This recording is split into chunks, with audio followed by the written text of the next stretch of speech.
Hello, students. Welcome to the science class. We have completed the chapter discussion of chapter 2, that is food and digestion. So, now we will discuss some of the key terms from this chapter. Now, key term, what do you mean by key term?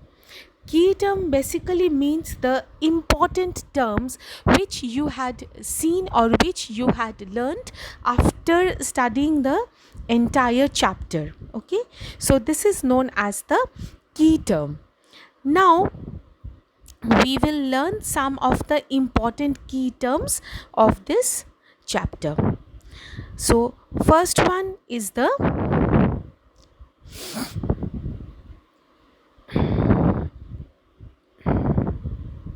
digestion. So what is digestion? It is the breaking of food from a complex to a simple and soluble form.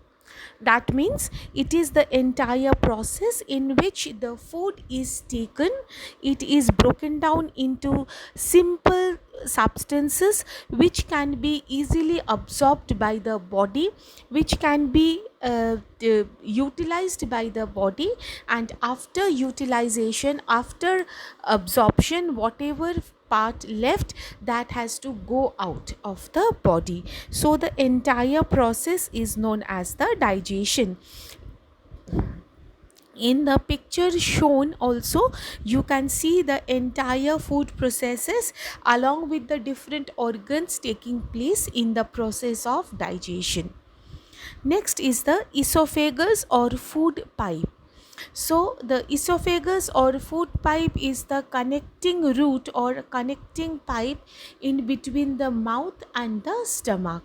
The food is entering into the mouth, and when it is coming into the stomach, some digestive juices are mixed with the food, and then it facilitates the process of breaking down.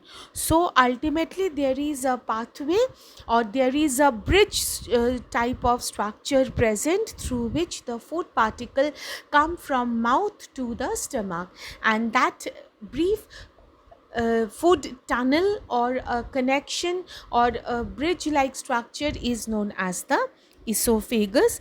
In other words, it can be said as food pipe. Okay, next one is the enzyme. Now, what is enzyme? The substance prepared in the body by some organs of the digestive system that helps to digest the food. Now, you know the term that many substances are, or we can say many digestive enzymes are secreted, they are falling onto the food particle and making the digestion process easier. That means certain chemicals which are present in the body, they are emitted on the they are fallen on the food particles and making the food a simple type of food. So this chemical substances which are prepared in the body by some organs is known as the digestion enzymes. Next one is the acid.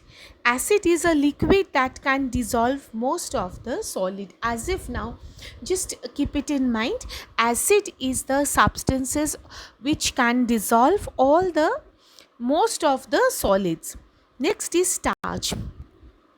So starch is the substance which is made from the sugar and is used to give energy to do work.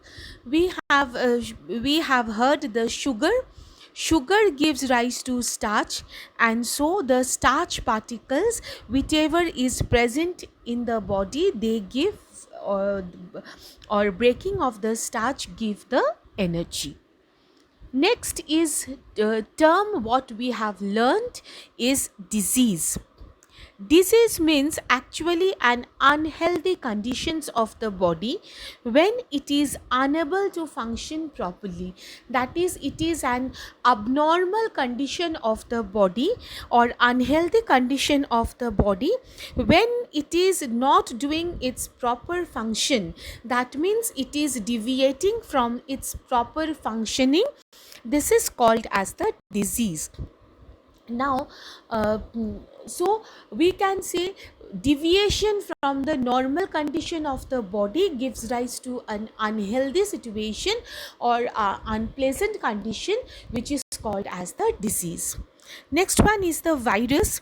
Virus is a type of microbe that causes disease. It is a microbe. We had already learned what is microbe, that is microscopic animals. What is microscopic animal? That is very small animals which cannot be seen through naked eye, which needs an instrument or microscope to see. This can be seen through microscope and known as the virus. Next is the bacteria, which are the microbes which are also single celled. These are called bacteria. uh, and also these can cause different types of diseases in our body. And then is the preservation. What is preservation? It is the protection from being spoiled and or protection from being spoiling. That is, we are conserving the food, we are depositing the food in such a manner so that it is not damaged, it is not wasted, it is not spoiled. So the way or the method by which we store, this is known as the preservation. So I hope these terminologies are clear to you. By this, you can understand the chapter in a better way. You can learn the chapter in a better way. Next day, we will start discussion of our exercise questions. Okay. Till then, please all of you stay safe. All of you take care. Thank you.